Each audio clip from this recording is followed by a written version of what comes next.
Paytm, phone पे, Google पे और जीपे जैसे तमाम ऐप्स का हम रोजाना बेसिस पे इस्तेमाल करते हैं। ये हमारी जिंदगी का एक अब बहुत ही जरूरी हिस्सा बन गए हैं, क्योंकि हम सभी लोग बहुत ज्यादा यूपीआई ट्रांजैक्शन या कहें कि डिजिटल पेमेंट करने लगे हैं। अब ऐसे में सरकार के एक फैसले से रोजाना इसके इस्तेमाल पर शायद एक असर पड़ सकता है। नमस्कार, आप देख रहे हैं मनी कंट्रोल हिंदी।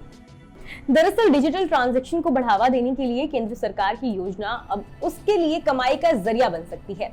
अब आपको यूपीआई ट्रांजैक्शन करना महंगा पड़ सकता है, क्योंकि जीपे, फोन पे और पेटीएम जैसे तमाम ऐप्स जिन्हें आप यूज करते हैं, उनसे पेमेंट करने पर आपको अब चार्ज देना पड़ सकता है। National payment corporation of India ने इस बारे में एक सर्कुलर जारी किया है। इसके मुताबिक 1 अप्रैल से यूपीआई से होने वाले मर्चेंट पेमेंट्स पर प्रीपेड पेमेंट इंस्ट्रूमेंट चार्ज की सिफारिश की गई है। कहने का मतलब ये हुआ कि मर्चेंट के साथ किए जाने वाली ट्रांजैक्शंस पर अतिरिक्त चार्ज देना पड़ेगा। एनपीसीआई की ओर से ये चार्ज 0.5 से 1.1% लगाए जाने की सिफारिश की गई है। 2000 रुपए से ज्यादा की ट्रांजैक्शन पर 1.1% पीपीआई लगाया जाएगा। बता दें, ये चार्ज सिर्फ उन्हीं लोगों को देना होगा जो मर्चेंट ट्रांजैक्शन यानी व्यापारियों के लिए है। आम लोगों पर इसका कोई असर नहीं होगा। भारत में करीब 70% यूपीआई ट्रांजैक्शन 2000 रुपए से ज्यादा के होते हैं। ऐसे में इन पर 1.1% का चार्ज लगाने की तैयारी की गई है।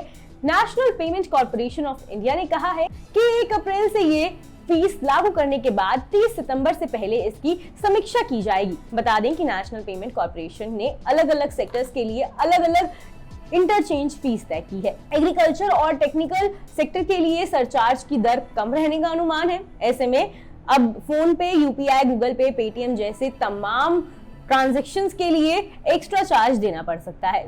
फीस मर्चेंट ट्रांजैक्शन यानी व्यापारियों को पेमेंट करने वाले यूजर्स को ही देनी पड़ेगी। बैंक अकाउंट और पीपीआई वॉलेट के बीच पीयर टू पीयर या पीयर टू पीयर मर्चेंट में किसी तरह के ट्रांजैक्शन पर कोई शुल्क नहीं देना पड़ेगा। देश और दुनिया की तमाम खबरों के लिए सब्सक्राइब कीजिए मनी कंट्रोल हिंदी के यूट्यूब चैनल को। साथ ही साथ बेल आइकन भी जरूर दबाएं ताकि अगली वीडियो का नोटिफिकेशन आपको मिस ना हो। इसके अलावा आप हमें फेसबुक, इंस्टाग्राम और ट्विटर पर भी फॉलो कर सकते हैं। धन्यवाद।